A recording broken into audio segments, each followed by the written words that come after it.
Quick and easy po na collagen soup. Ang sarap nito ka-low carbs lalo na ngayong tag-ulan. Napakadali lamang pong gawin. Una po, pakuluan lang po natin yung ating chicken po. Nilagyan ko lang ng sibuyas, asin at paminta po yan. Then yung repolyo, ihanda na po natin. At doon sa pinagpakuluan, ilagay na po natin yung hinimay natin ng manok.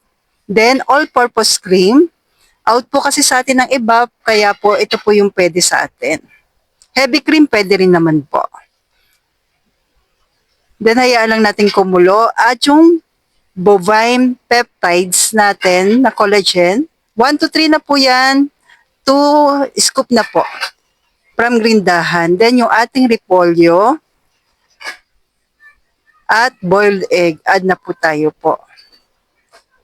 Nag-add rin po ako ng konting paminta at asin bilang pampalasa po natin.